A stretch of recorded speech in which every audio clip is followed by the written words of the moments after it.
Welcome to TiEcon 2019. Today we have the pleasure of having Mr. Quentin Hardy he's the editor of Google Cloud. And very welcome, Quentin, today at TiEcon. Yeah, it's great to be here. I love this place. The energy is so fantastic. You have thousands and thousands of entrepreneurs and technologists just really engaging in a positive way about how they can help shape the future.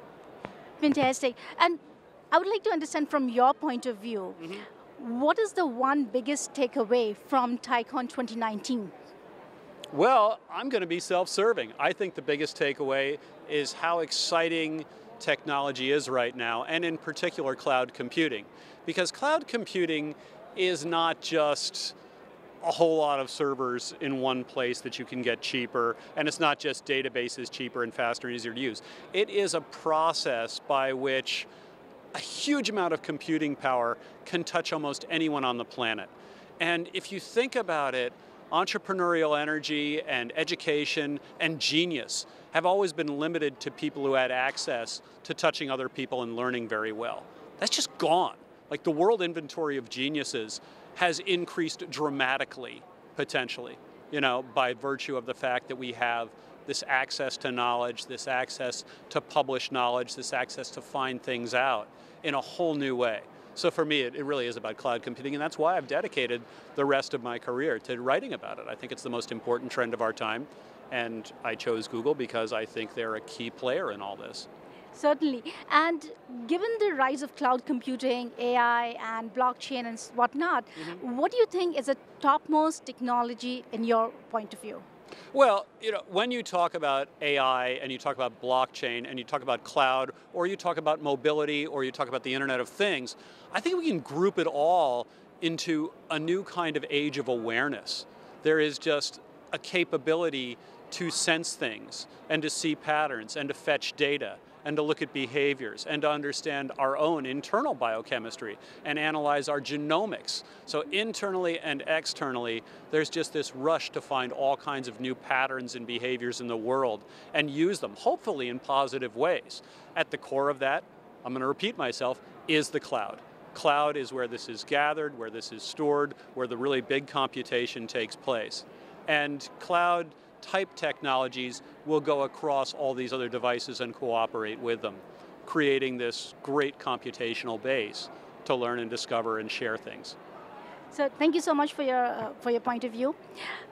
Another thing I would like to understand is, what do you think the status of privacy and security in cloud computing? How do you think different companies in the Bay Area and around the world, they're addressing that?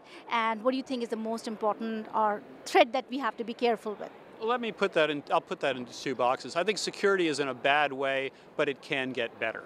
And security is in a bad way in part because we have different layers with old computers and new computers and this system and that system and bad patches and holes and vulnerabilities. But as we rise into this age of awareness, we can start to get uniform security practices, uniform security patching, uniform policies that at least get us past the easy part of security. And then there's the tough part involving large-scale computation. But that will limit the number of players, and the capability on the other side will also increase. The cat and mouse game will go on, but I think we're in kind of a rocky patch right now. You also asked about privacy. Sure.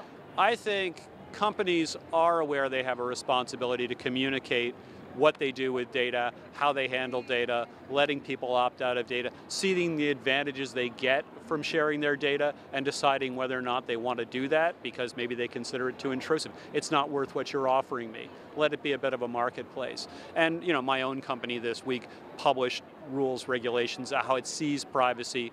You can agree or disagree with them, but they're out there and you can contend with them. And that should be a hallmark for everyone. Be transparent.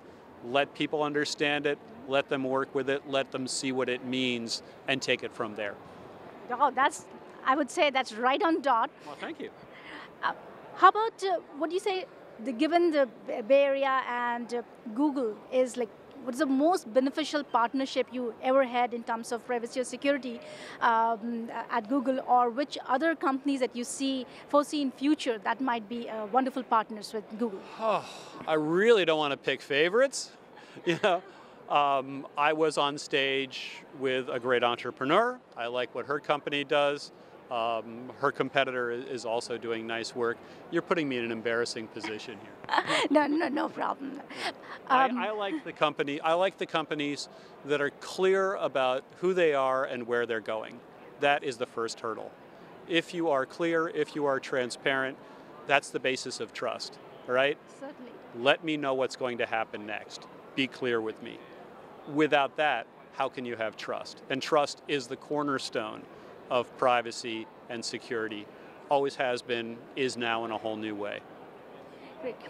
Well, another question, because given your background in journalism and all, and there's a rise of fake news, how do you think that are we ready to handle the fake news, like demolish that thing, or how do you think, what's the status of fake news in the industry, and how are we at Google handling that?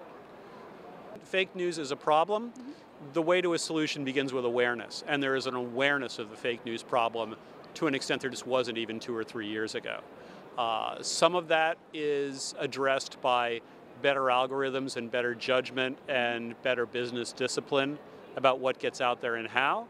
And some of it rests with us as consumers. You know, are we thinking about where this comes from?